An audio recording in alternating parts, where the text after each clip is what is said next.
Hey guys, came up to take a quick look at the ice. I'm going to start keeping track of it now. So far it looks great. I did find some open pockets of water near shore, but those are in the same spots that we've been dealing with all winter long. You know, Pinconning Bar, Anderson Road, White's Beach, and Wildfowl Bay here. So I've got those, took some pictures from Mile High so we could really tell with reference to land exactly where those are. But I also wanted to tell you that, you know, in my opinion, the upcoming time is the most dangerous time for us. The reason I say that, obviously, is because it's getting warmer, the days are getting longer, we're getting more sun, and generally speaking, time is working against us. You know, every second, every minute, every hour, the ice is going to start deteriorating.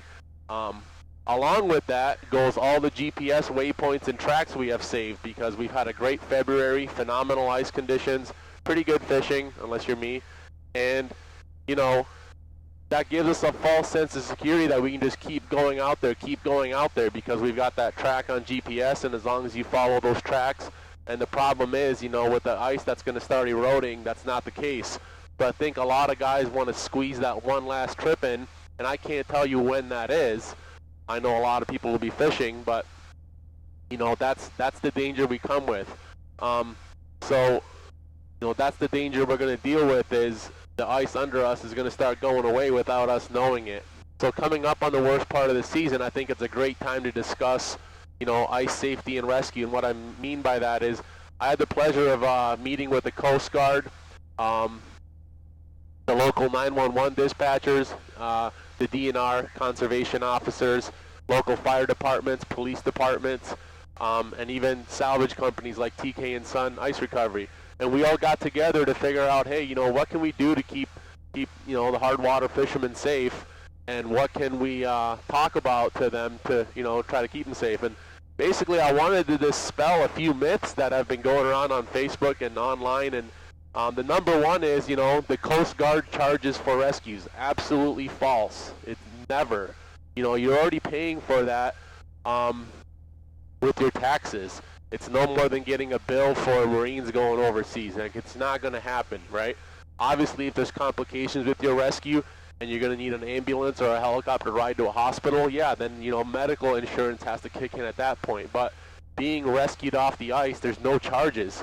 So that being said, don't hesitate to call for help. You know, the first call you should make is 911, not to your buddy, you know, or something like that, or you should call 911. That is the best place to call.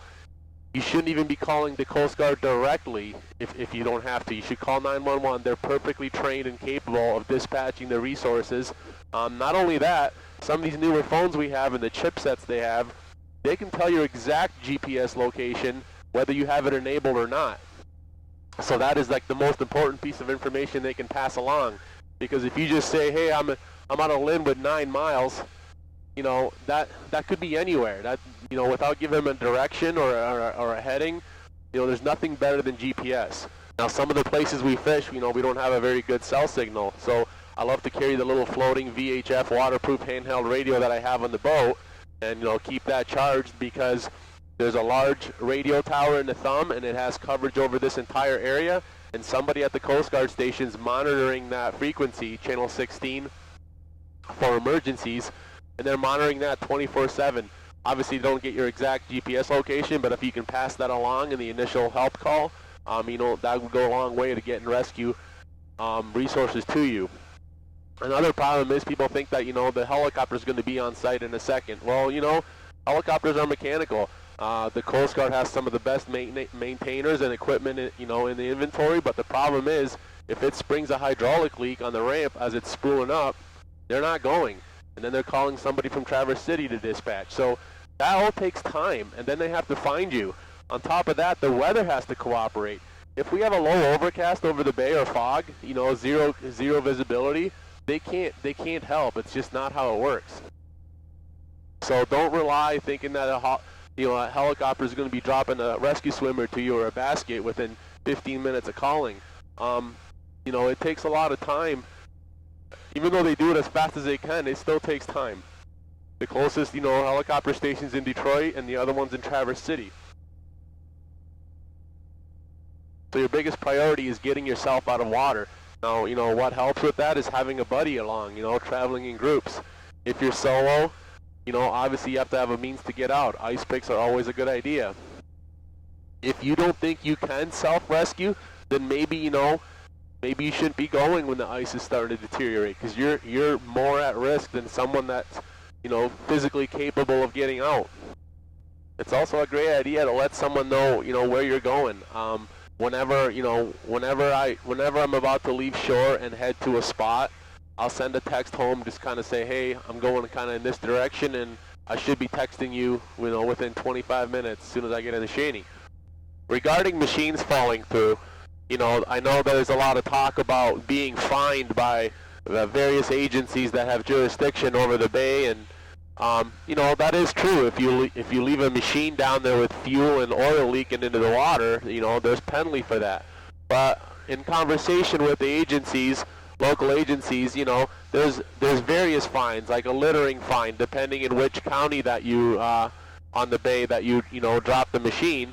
But I can also tell you that in conversation with those law enforcement agencies or any agency, if you report it and make an honest effort to get it out as quickly as you can, very rarely are they going to pursue it. I mean, that's the whole point, is to have you get it out. The punishments are there for people who dump it and leave them.